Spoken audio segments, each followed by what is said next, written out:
Quand on réfléchit à une opération d'aménagement, on a forcément besoin d'avoir des outils pour nous aider à appréhender tout ça. Donc en tant qu'élu, moi depuis 12 ans que je suis maire de ma commune, je participe de beaucoup de réseaux de collectivités. On adhère à des associations d'élus, évidemment des associations institutionnelles type association des maires, mais aussi des associations plus thématiques, type Brudette par exemple, association de communes investies dans le domaine du développement durable. Mais on peut avoir aussi besoin d'outils en lien plus avec les aménageurs, qui sont aussi acteurs d'une opération d'aménagement. Donc le label HQV qu'on m'a déjà présenté peut être, je pense, quelque chose justement qui peut convenir à des opérations d'urbanisation comme on veut l'envisager sur ma commune. En tout cas, toute opération comme ça doit associer la collectivité qui porte un projet de développement pour sa commune, associer des aménageurs qui sont eux-mêmes acteurs de tout développement, associer aussi les citoyens, à la fois les citoyens qui sont avant le projet, c'est-à-dire les citoyens riverains, les citoyens qui sont aussi potentiellement des futurs habitants, mais aussi en cours d'opération, les résidents de ces opérations, résidents de plusieurs tranches par exemple, ou résidents futurs. Donc ce type de démarche qui permet d'associer les acteurs, elle me paraît très opportune. Et donc les outils qui existent, et on doit pouvoir les utiliser de la façon la plus opportune possible.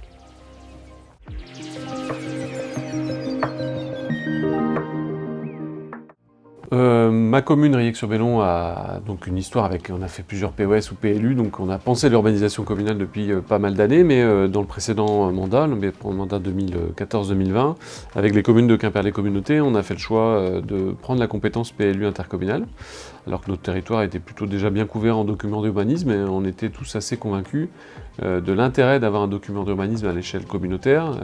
On avait tous identifié qu'il y avait des formes de concurrence entre nous, des formes d'incohérence dans la façon de développer notre urbanisation qui nécessitaient qu'on se coordonne, qu'on améliore la cohérence territoriale, c'est bien l'objet d'un certain nombre de ces documents d'urbanisme. Donc on s'est lancé un peu sous un calendrier serré puisqu'on voulait arrêter le document avant les élections de mars 2020. Donc ça a été 3 ans de travail qui se sont appuyés aussi sur un schéma de cohérence territoriale, un SCOT qui avait été construit à l'échelle de la communauté d'agglo, puisque c'était encore possible à l'époque. Et donc la somme de ces 2 documents nous a fait aboutir à un document d'urbanisme qui traduit évidemment les objectifs de moindre consommation foncière. On n'est pas encore au zéro consommation, c'est une étape vers cet objectif dans 10 ou 15 ans. Moins de consommation foncière, une meilleure protection aussi d'un certain nombre d'espaces, notamment dans les communes où il n'y avait aucun document d'urbanisme, les plus petites, les plus rurales, aussi où l'espace agricole et naturel devait être mieux protégé.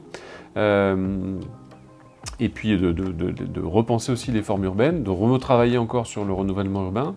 Les documents d'urbanisme, il y a quelques années, n'intégraient pas encore, comme aujourd'hui, les enjeux de renouvellement urbain. Donc à travers ce PLU intercommunal, on a aussi beaucoup travaillé sur l'identification dans nos bourgs, dans nos hameaux, quand c'est possible, notamment compte tenu de la loi littorale, d'avoir des espaces où on peut encore densifier un petit peu pour pouvoir limiter la consommation de zones agricoles et naturelles. Donc ce travail-là s'est fait sur le Pays de Quimperlé de façon très consensuelle. On a abouti à un PLUI qui a été adopté à l'unanimité du conseil communautaire moins une voix et qui a été validé par les 16 conseils municipaux.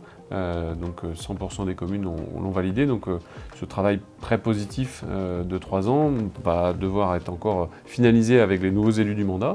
C'est aussi un des enjeux, on a beaucoup de changements dans nos équipes municipales, beaucoup de nouveaux maires, et donc on va travailler les mois qui viennent à finaliser tout ça pour espérer un PLU intercommunal effectif le plus tôt possible pour remplacer nos documents d'urbanisme précédents qui étaient eux-mêmes un peu moins vertueux. Donc tout ça va dans le bon sens, ça demande beaucoup d'énergie, beaucoup de concertation, y compris avec les services de l'État, mais on avance et je crois qu'on avance dans le bon sens.